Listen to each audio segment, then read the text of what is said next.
cordial saludo.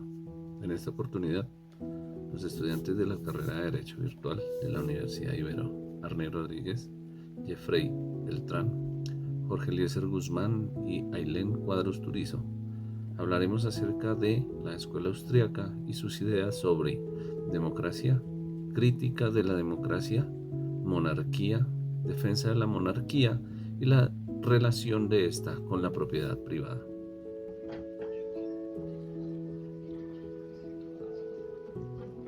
En 1805, Austria sufre una serie de derrotas militares frente a Napoleón.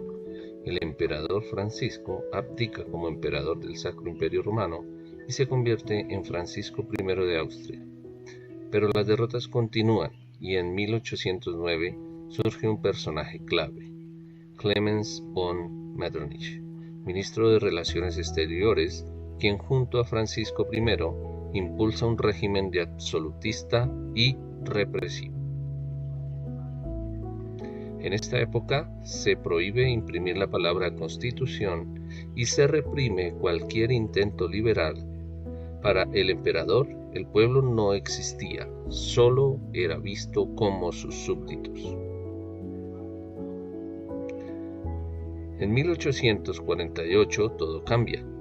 Revoluciones liberales estallan por Europa, llegando también a Viena. Los ciudadanos reclaman libertades civiles, abolición de la esclavitud, libertad de prensa y constituciones escritas.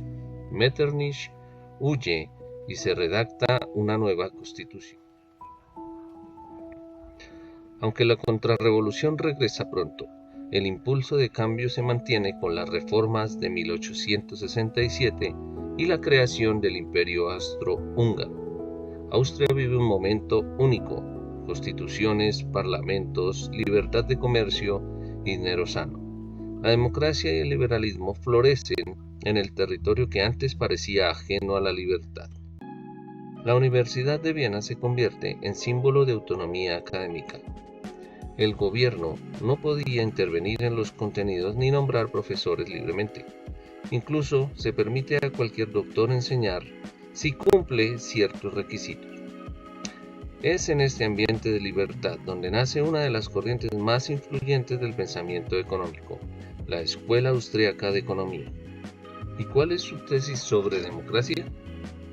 Para los austríacos, la democracia no se basa solo en el voto, sino en la protección de la libertad individual frente al poder del Estado. Es un sistema que debe limitar el poder, no justificar su expansión.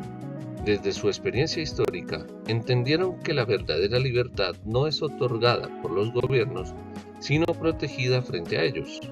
Así, la democracia solo es valiosa si garantiza propiedad privada, libertad de prensa, comercio libre y autonomía personal. La historia austríaca nos enseña que la democracia no es el fin, sino el medio, y que sin libertad individual solo queda el regreso a los tiempos en que el pueblo era ignorado y solo había súbdito. Buenas noches, hola a todos. Bueno, hoy quisiera compartir con ustedes mi investigación sobre cuáles son los argumentos que utiliza la Escuela Austríaca de Economía para su crítica a la democracia, especialmente en su forma moderna. Me ha causado interés de cómo esta corriente, a pesar de no ser directamente política, ofrece argumentos muy provocadores sobre los incentivos que genera el sistema democrático. Cabe aclarar que la escuela austríaca no necesariamente critica o rechaza toda forma de democracia, pero sí es muy crítica con su versión moderna, donde el Estado crece sin freno y los incentivos están apuntando en direcciones completamente diferentes a largo plazo. Bueno, y si te dijera que la democracia, tal y cual como la conocemos, no es el sistema más racional para gobernar una sociedad libre y próspera, la Escuela Austríaca de Economía, con figuras como Mises, Hayek y Hopper, han lanzado críticas profundas a la democracia moderna. Bueno, hoy te hablaré de por qué estas personas o estos pensadores creen que la democracia tiende a ser destructiva para la libertad individual, la estabilidad económica y la propiedad privada. el problema de los incentivos políticos. La democracia, dicen los austriacos, crea incentivos perversos. Los políticos no actúan como empresarios que asumen sus riesgos con su propio capital, sino como gestores temporales que utilizan las arcas del Estado o los recursos ajenos para ganar votos. Según Mises, señala que los políticos democráticos no pueden pensar a largo plazo. Su horizonte termina en las próximas elecciones, entonces ellos pues, no pueden pensar a largo plazo. Este resultado rápido empuja al Estado a gastar más, a endeudarse y prometer beneficios inmediatos, incluso si eso daña la economía futura. No hay responsabilidad real porque la política que deja un país o el político que deja el país endeudado puede retirarse sin asumir con ninguna consecuencia. Para Hayek sostuvo que el ciudadano medio no tiene la capacidad ni el incentivo para comprender los efectos económicos de la política pública. A esto se llama ignorancia racional. Como tu voto tiene poco peso, no vale la pena informar ni informarse profundamente. Así los votantes eligen en función de emociones o propaganda o beneficios personales a corto plazo. Esto distorsiona el proceso político y convierte las elecciones en una especie de mercado a favor.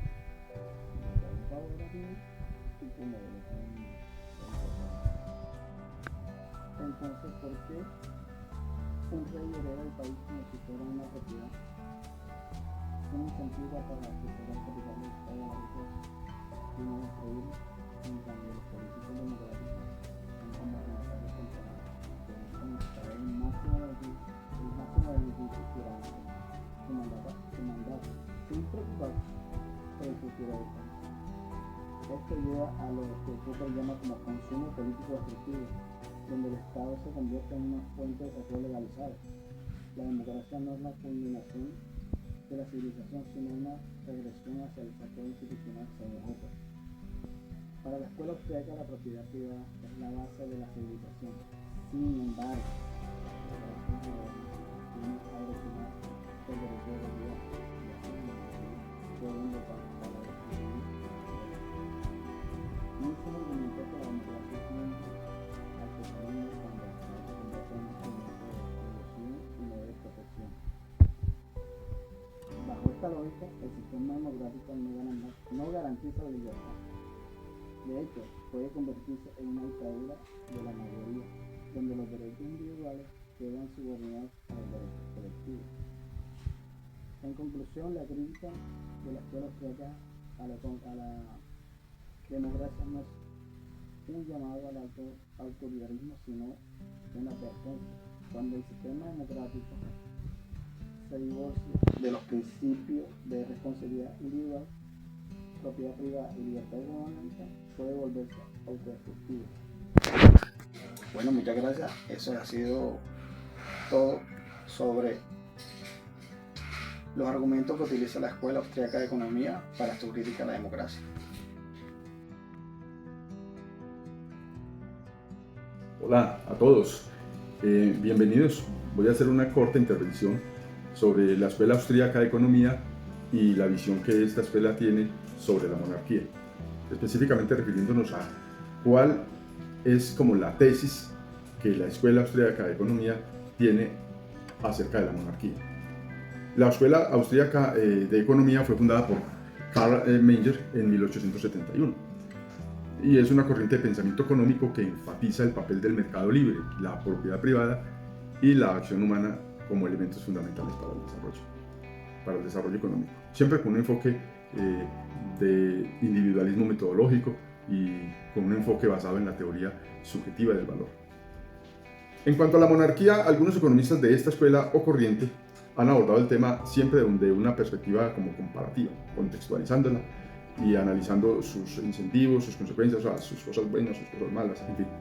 Hans Hermann Hoppe, por ejemplo, argumenta que la monarquía es imperfecta, pero que aún así es preferible a la democracia en ciertos aspectos. Obviamente aspectos económicos, que es lo que ellos manejan. ¿Cuáles? La monarquía, dice Hoppe, es un sistema de propiedad privada del gobierno y esto incentiva a los monarcas a preservar el valor del territorio que gobierna, o que entre comillas pues, es suyo, ¿no? Ellos quieren preservar el valor.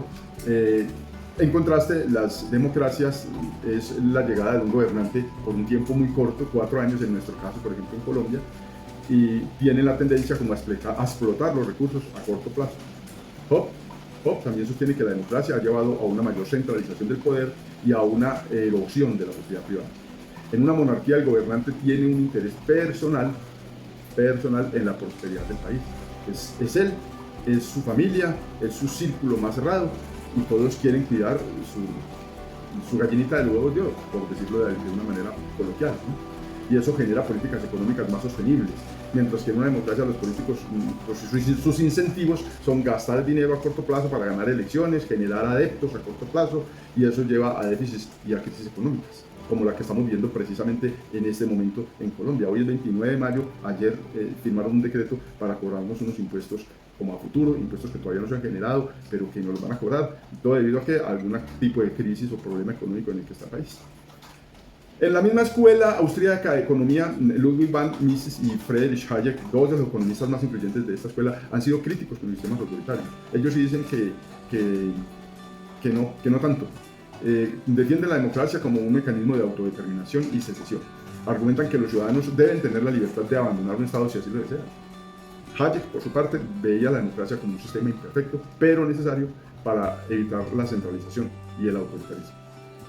Eso pues como conclusión y como aspecto importante de la tesis que la Escuela de Economía Austríaca maneja, que ya vimos que es como dual con respecto a la monarquía. Gracias. Muy bien, entonces si vamos a hacernos una pregunta, y es si nos vamos a interrogar sobre cuáles son los argumentos de la Escuela Austríaca de Economía para defender la monarquía, pues podemos llegar claramente a lo que dice Hans Hermann Hoppe, que ya lo habíamos mencionado antes.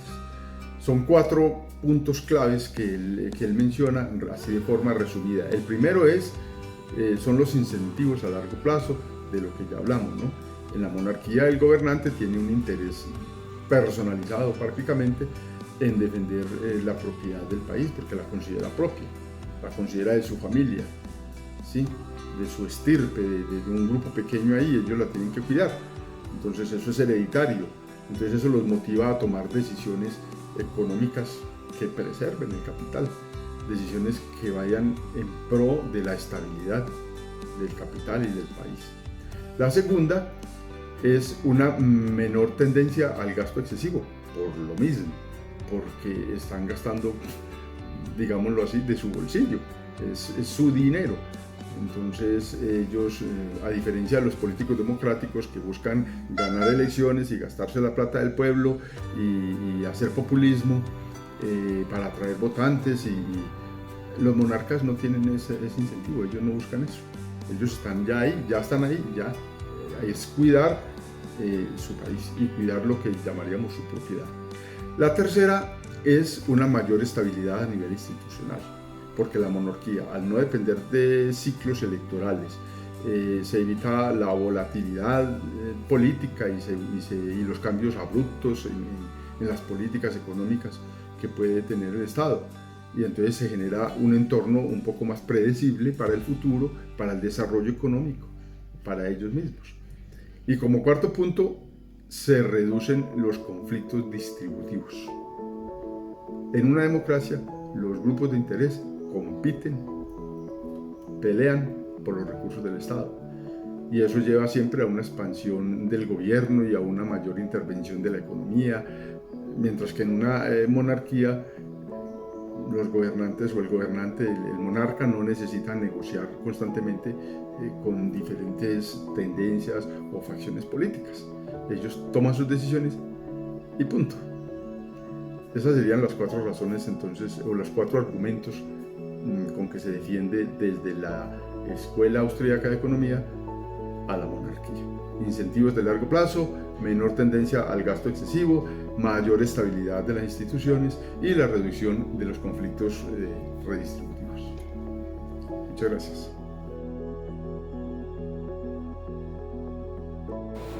Cordial saludo a todos, les habla Ailén Cuadros y en esta oportunidad estaré contándoles acerca de la monarquía y su relación con la propiedad privada.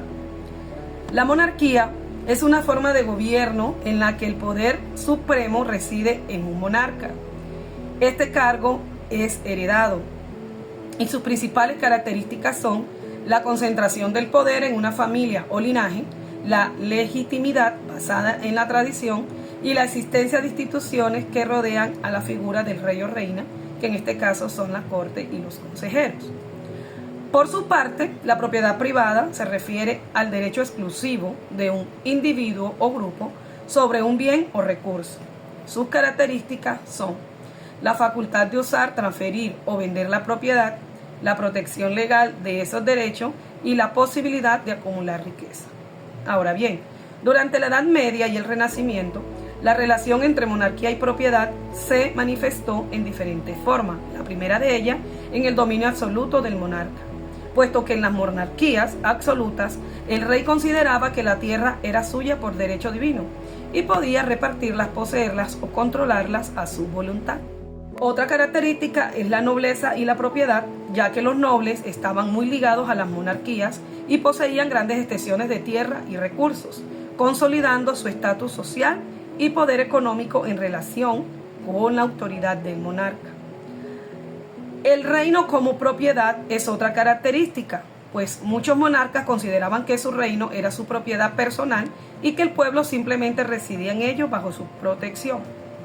Pero con la consolidación del Estado moderno y el capitalismo, la relación cambió, puesto que se consolidaron los derechos individuales sobre la propiedad. Asimismo, se permitió que individuos comunes pudieran poseer y gestionar bienes. Y se limitó el poder monárquico porque algunos países, con sus ideas ilustradas y revolucionarias, promovieron la separación entre autoridad estatal y propiedad privada, estableciendo así derechos y libertades individuales. Y por último, las reformas agrarias y leyes de propiedad limitaron el control absoluto del monarca sobre los recursos, fomentando el desarrollo económico.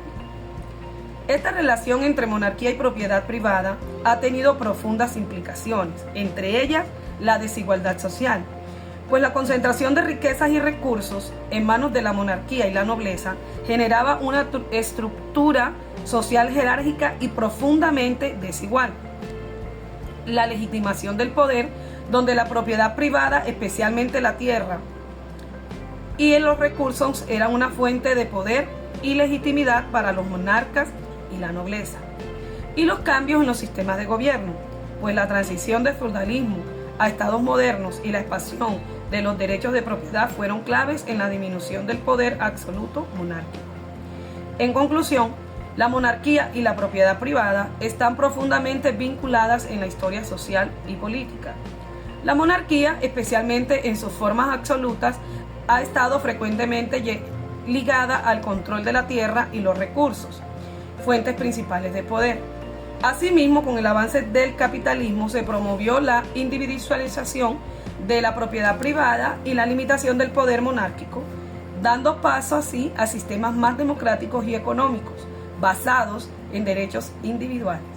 Este ha sido mi aporte por hoy. Muchísimas gracias por su atención.